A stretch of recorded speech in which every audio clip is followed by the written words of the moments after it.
রোজার ধার ধারে না, সত্য কথা কেউ বলে না। নামাজ রোজার ধার ধারে না, সত্য কথা কেউ বলে না। মিথ্যা আর চুগলখড়ি করিয়া বেড়ায়, গজব কেন রে দুনিয়ায়, শান্তি কেন নাই রে দুনিয়ায়। হে ভাবুক ভেবে দেখো, বসে নিরালায়, গজব কেন রে দুনিয়ায়, শান্তি কেন নাই রে দুনিয়ায়। অফিসগুলি ঘুষে গরম, অফিসারদের নাই তো শরম। অফিসগুলি ঘুষে গরম, অফিসারদের নাই তো শরম। পার্টির লোক দেখলে তারা ঘুষের হাত বাড়ায়, গজব কেন রে দুনিয়ায়, শান্তি কেন নাই রে দুনিয়ায়। লোক যাই কোর্ট কাচারিতে, হকিম সাবর বিচার পেতে। লোক যাই কোর্ট কাচারিতে, হকিম সাবর বিচার পেতে। ঘুষ দিলে চোর ডাকাত খুনি খালাস হয়ে যায়, গজব কেন রে দুনিয়ায়, শান্তি কেন নাই রে দুনিয়ায়। হে ভাবুক ভেবে দেখো, বসে নিরালায়, গজব কেন রে দুনিয়ায়, শান্তি কেন নাই রে দুনিয়ায়। জালেম অত্যাচারী যত, জমির আল কাটে শত। জালেম অত্যাচারী যত, জমির আল কাটে শত। অন্যের জমি ছোট করে নিজেরটা বাড়ায়, গজব কেন রে দুনিয়ায়, শান্তি কেন নাই রে দুনিয়ায়। মাথায় কাপড় দেই না নারী, পিঠে বুকে দেই না শাড়ি। মাথায় কাপড় দেই না নারী, পিঠে বুকে দেই না শাড়ি। বেহায়া বেশরম নারী চলে বেপরদায়, গজব কেন রে দুনিয়ায়, শান্তি কেন নাই রে দুনিয়ায়। হে ভাবুক ভেবে দেখো, বসে নিরালায়, গজব কেন রে দুনিয়ায়, শান্তি কেন নাই রে দুনিয়ায়। নিউ মার্কেটে আর গাউসিয়াতে যাচ্ছে নারী শতে শতে। নিউ মার্কেটে আর গাউসিয়াতে যাচ্ছে নারী শতে শতে। নারীর জ্বালায় পুরুষের চলা বড় দায়, গজব কেন রে দুনিয়ায়, শান্তি কেন নাই রে দুনিয়ায়। চেয়ারম্যানি আর মেম্বারে তাও নিল কতক নারী। চেয়ারম্যানি আর মেম্বারে তাও নিল কতক নারী। লজ্জা শরম উঠে গেল দেশের সব জায়গায়, গজব কেন রে দুনিয়ায়, শান্তি কেন নাই রে দুনিয়ায়। হে ভাবুক ভেবে দেখো, হে ভাবুক ভেবে দেখো, বসে নিরালায়, গজব কেন রে দুনিয়ায়, শান্তি কেন নাই রে দুনিয়ায়।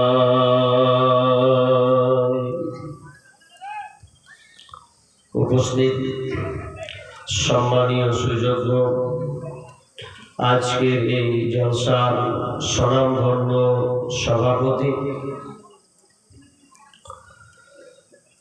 ও সম্মানীয় হ্যান্ডবিলের দূরদূরান্ত থেকে আগত আলেমবৃন্দ এবং সম্মানীয় অতিথিবৃন্দ, আমার সম্মুখে বসে থাকা দিনদার ইমানদার মুমিন ভাই সকল এবং প্রজেক্টের মাধ্যমে দেখনেওয়ালি সম্মানিতা মা ও বোনেরা, প্রথমে সেই মহান মনিবের প্রশংসা করতে বাধ্য, যে মনিবের প্রশংসা না করলে জালসাটাই নাকাম, একদম বেকার। সেই মনিবের প্রশংসা করি। আমাকে ওয়ার্নিং দেওয়া বলা হলো যে জলসা নাও হতে পারে। আমি মালদার দিকে ঢুকেছি সকালে উত্তর দিনাজপুর থেকে, তো বললো জলসা নাও হতে পারে কারণ বৃষ্টির ভাব। অন্য এক জায়গায় সোশ্যাল মিডিয়াতে দেখলাম এই বিশাল বৃষ্টি হচ্ছে, জলসাটা মনে হয় ক্যান্সেল হলো সম্ভবত। তো আল্লাহর দয়া, আল্লাহ কত মেহেরবান যে আপনাদের জলসাটাকে আল্লাহ সাকসেসফুল করবেন বলে আল্লাহ আমাদের উপরে দয়া করেছেন। এর চাইতে আপনি আর কি চাইবেন? আমার মতন হতভাগার মুখে কিছু কথা শুনতে পাবেন, অনেকে আশায় বসে আছেন, আল্লাহ কবুল করেছেন। এই জন্য আমরা সবাই একটু উচ্চ আওয়াজে আল্লাহর প্রশংসা করি। বলেন তো আলহামদুলিল্লাহ। যতটা চেয়েছি ততটা হয়নি,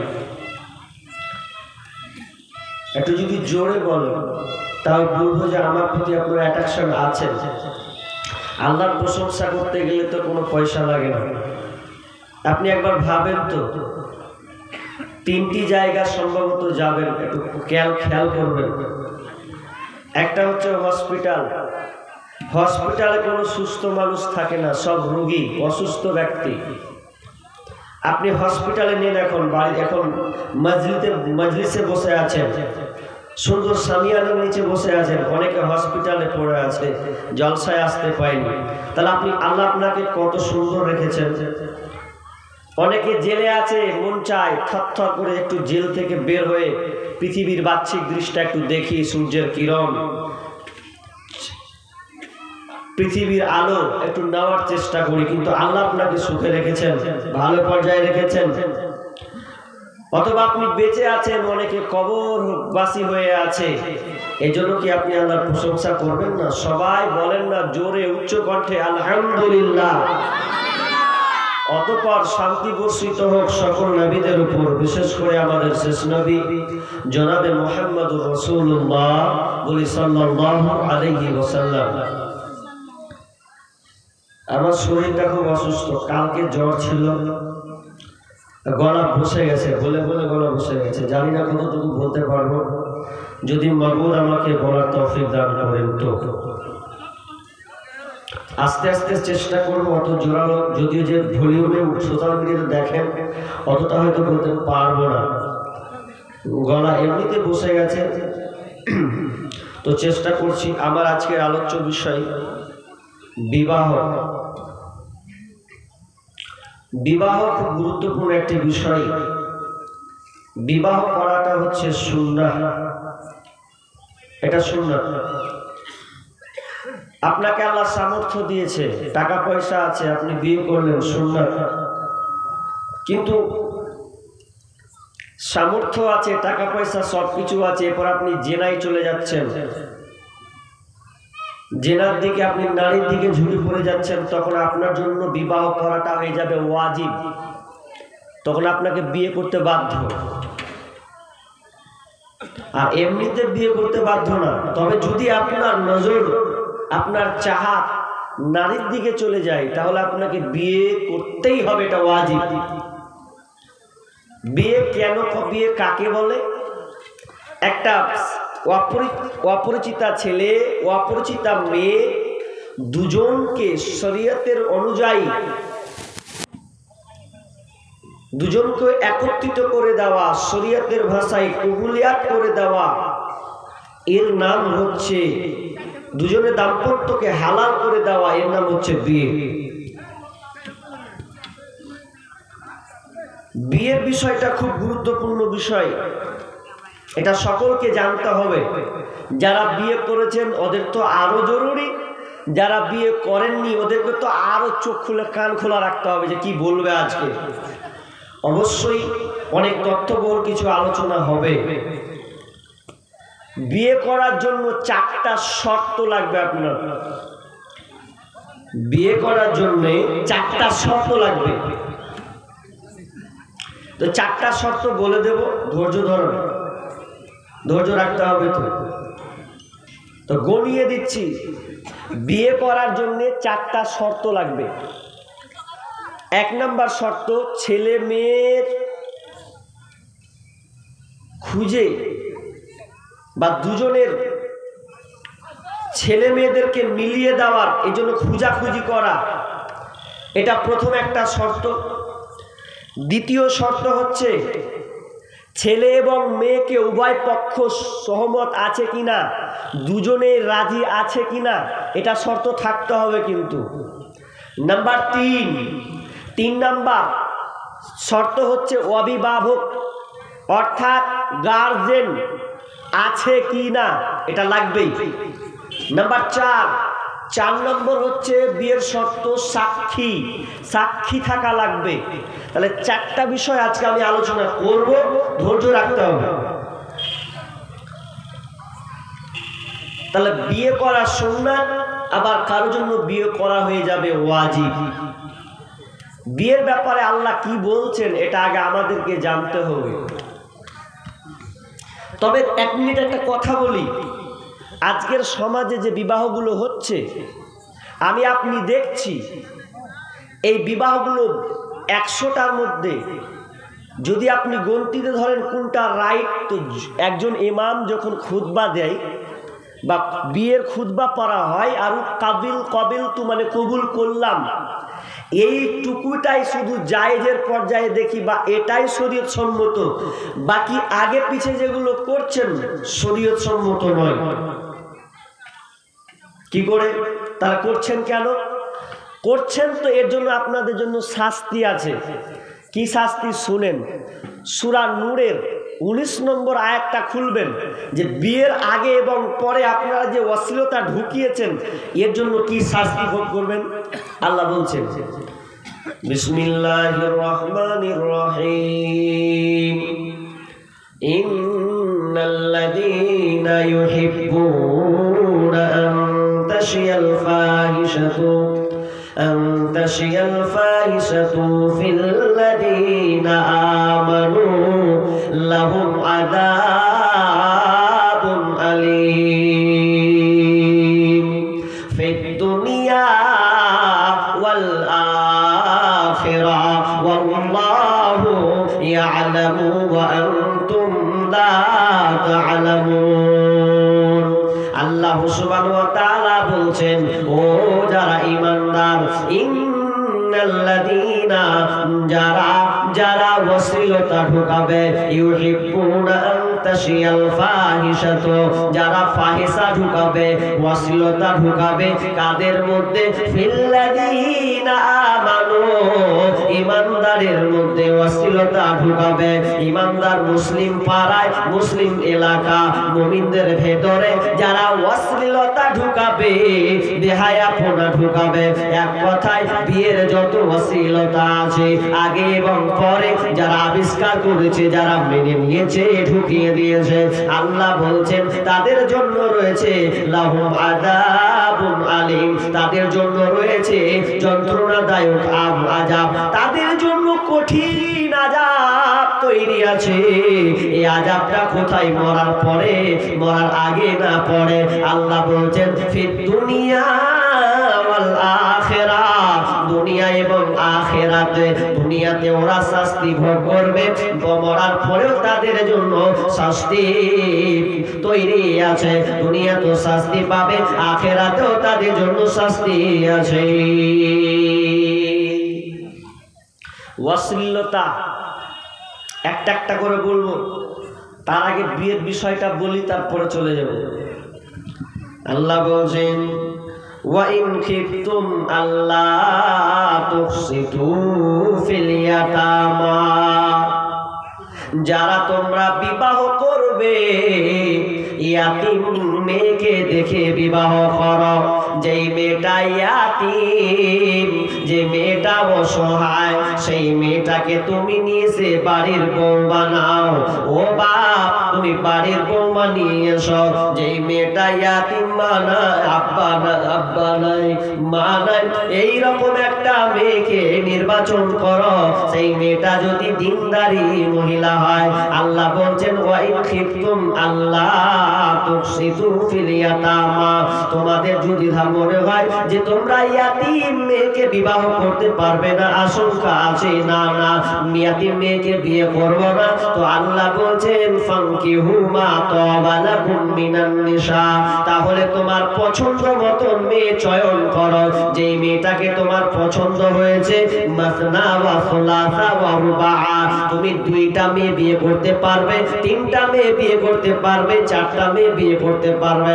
তোমার যদি সামর্থ্য থাকে, তোমার যদি ক্ষমতা থাকে, আল্লাহ বলছেন ও পুরুষের দল যে তুমি বিবাহ করবে, 2টা মেয়ে বিয়ে করো, 3টা করো, 4টা করো। ফাইন খিফতুম আল্লাহ তা'দিলু ফাওয়াহিদা, আর যদি আশঙ্কা হয়, যদি তোমার ভয় হয় যে আমি পারবো না সমান অধিকার দিতে, সমান ইনসাফ দিতে, না আপনার কিনা আদালত করতে পারবো না, তো আল্লাহ বলছেন তাহলে তুই একটা নিয়ে সন্তুষ্ট থাক, তুই একটা বিবি নিয়ে সারা জীবন চালিয়ে দে। তবে যদি ইনসাফ করতে পারো, তাহলে অপশন আল্লাহ দিলেন কয়টা? 2টা, 3টা, 4টা। এই 4টা পর্যন্ত একটা পুরুষ বিবাহ করতে পাবে। তাহলে প্রথমে আল্লাহ কি বললেন? 2টা দিয়ে বিয়ে স্টার্ট, একটা দিয়ে নয়, কিন্তু শুরুই হলো মাসনা দিয়ে। মাসনা ওয়া সুলাসা ওয়া রুবা, 2টা মেয়ে নাও, 3টা নাও, 4টা নাও, দিয়ে আল্লাহ শেষে একটা কথা বললেন যে ফাইন খিফতুম আল্লাহ তা'দিলু ফাওয়াহিদা, যদি তোমাদের আশঙ্কা হয়, ভয় হয় যে 2টা করতে যাবো তা কত কিলকিলানি খাবো, একটাই থামতে পারবো না। সমাজে একটা নিয়ে থামতে পারে না, রাগ করে যদি বলছে তো আমার সাথে ভালো করার সময় দাও না, তোর কিছু কইতে দিয়া মোবাইলে আঁকা ছাড়তে ভেঙে দিলে, তো একটা নিয়েই তো টেনশন শুরু। তাহলে আপনি 2টা নিয়ে করবেন কি?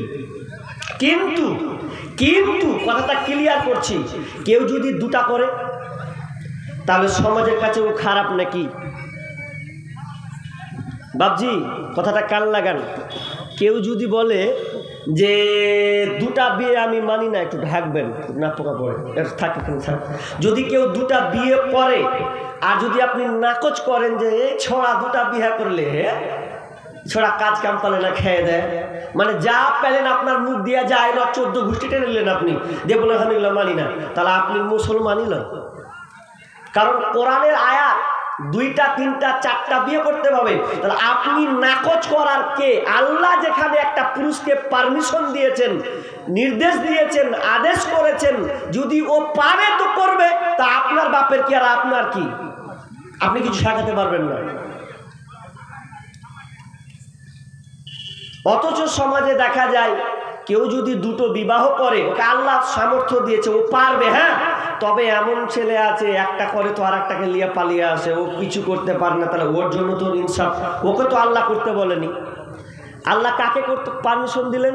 যে ইনসাফ প্রতিষ্ঠা করতে পারবে, দুজনকে সমান অধিকার দিতে পারবে, সে বিবাহ করবে, তাছাড়া আর অন্য আদার্স কেউ করবে না, এটা আল্লাহ তাআলা বললেন। তাহলে কেউ যদি আপনার এলাকায় বিবাহ একটা 2টা স্ত্রী নিয়ে চালাতে পারে, তাহলে আপনি তাকে বলার কিছু রাস্তা রাখতে পারেন না।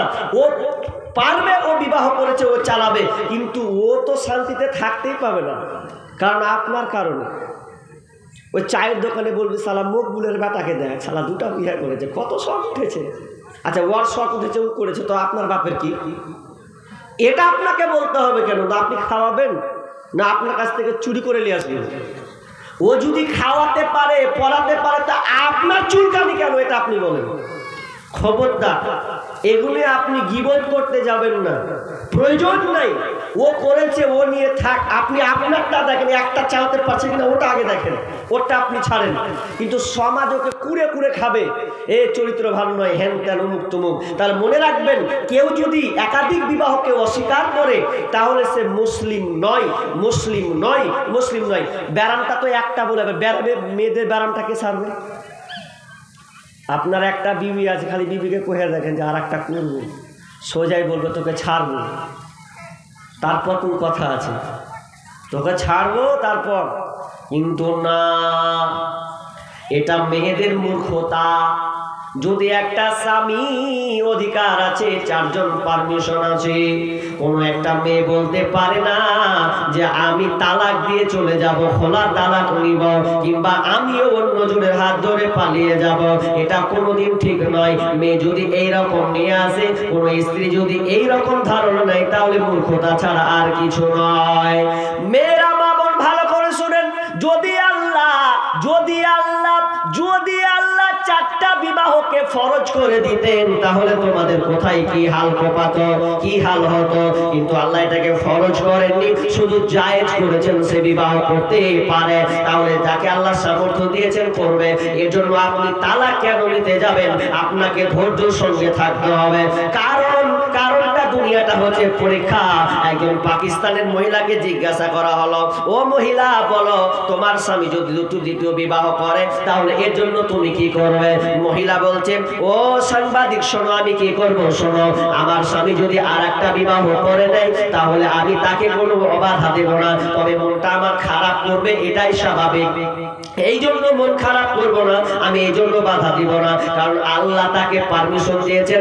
একটা পুরুষের অধীনে চারজন নারী স্থান পাবে, একটা পুরুষের অধীনে চারজন নারী আল্লাহ সেটিং করেছেন, ওকে আল্লাহ ক্ষমতা দিয়েছেন। যদি ও করে দেয়, তাহলে আমাকে ধৈর্য ধারণ করতে হবে, কারণ এটা আল্লাহর বিধান, আর আল্লাহর বিধানকে আমি অস্বীকার করতে পারি না। যদি আমার স্বামী বিয়ে করে নেয় আর আমি যদি বেরিয়ে চলে যাই, তাহলে আমার আয়াতকে অস্বীকার করা হবে।